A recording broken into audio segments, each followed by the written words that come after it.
আজকে চলে এসেছি আমি একটা চিংড়ি মাছের রেসিপি নিয়ে। খুব সহজ একটা দুর্দান্ত লোভনীয় স্বাদের চিংড়ি মাছের রেসিপি। এটা বানানো যেমন সহজ আবার খেতে সেরকমই ভালো লাগে কিন্তু।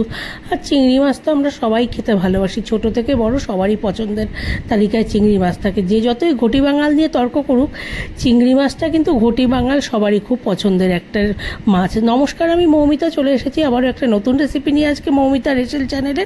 আজকে যে রেসিপিটা আমি করে দেখাচ্ছি এটা হচ্ছে চিংড়ি মাছের বাটি পোস্ত, যেটা খুব সহজে হয়ে যায়, একদম সিম্পল একটা রেসিপি, আবার খেতেও খুব ভালো লাগে। কিন্তু এটা বানানোর জন্য আমাকে কি করতে হবে, প্রথমেই নিয়ে নিয়েছি মিক্সিতে আমি দিয়ে দেবো এখানে 1.5 চামচ মতো আমি দেবো পোস্ত, মানে 1.5 চামচ পোস্তর সাথে 1/2 চামচ সাদা সর্ষে দিয়ে প্রথমে শুকনো ঘুরিয়ে নিলাম। তারপরে এর মধ্যে দিয়ে দেবো যে যেরকম ঝাল খেতে চান, আমি খুব বেশি ঝাল দেবো না, 4-5টা লঙ্কা দিচ্ছি, দিয়ে আবারও একবার এটাকে পেস্ট করে নিতে হবে। এবার একটু জল দেবো, দিয়ে পেস্ট করে নেব। মানে 1.5 চামচ, চা চামচের মাপে 1.5 চামচ আমি পোস্ত দিলাম আর 1/2 চামচ দিলাম সর্ষে, সাদা সর্ষে।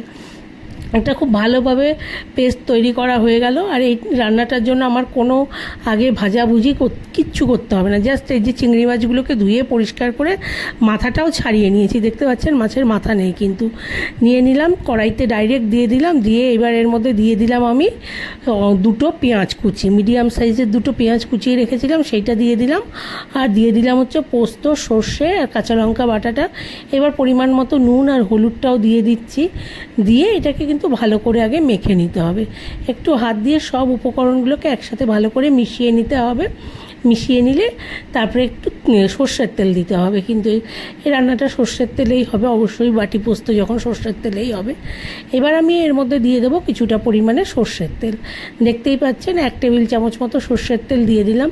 দিয়ে আবারও একটু হাত দিয়ে মেখে মিশিয়েও দিতে পারেন, না দিলেও কোনো অসুবিধে নেই। এরপরে এর মধ্যে দিয়ে দেবো আমি কিছুটা জল, মানে আমি জাস্ট মিক্সির যে জারটা পোস্তটা বেটেছিলাম সেইটাকে ধুয়ে নিয়ে ওই জলটুকুই আমি দিয়ে দিচ্ছি। আর এইটা জলটা যে যেরকম চান, আমি একটু ঝোল করব তাই আমি একটু বেশি দিলাম। আপনারা যদি একদম মনে করেন যে গামাখা করবেন তাহলে একটু কম দেবেন।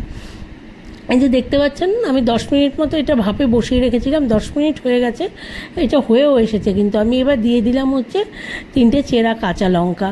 আর দেখতে পাচ্ছেন আমি এইরকমই ঝোল রাখতে চাই, সেই জন্য আমি এরকম রাখবো। আপনারা যদি এর থেকে একটু টানাতে চান টানাবেন। এটা যেহেতু আমি গরম ভাতের সাথে সার্ভ করবো তাই এরকমই ঝোল রাখলে আমার সুবিধা হবে। এটা পুরো হয়ে গেছে, গিয়ে আমি গ্যাসটাকে অফ করে একটু সর্ষের তেল দিয়ে দিলাম।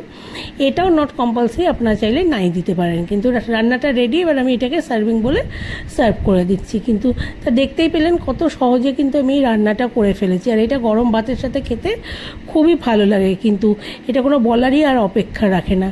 তা আপনাদের রেসিপিটা নিশ্চয়ই ভালো লাগলে একটু লাইক করবেন, শেয়ার করবেন, কমেন্ট করবেন। চ্যানেলটাকে সবাই প্লিজ একটু সাবস্ক্রাইব করে নেবেন। সবাই ভালো থাকবেন, সুস্থ থাকবেন। খুব শিগগিরই চলে আসবো আবারও একটা নতুন রেসিপি নিয়ে।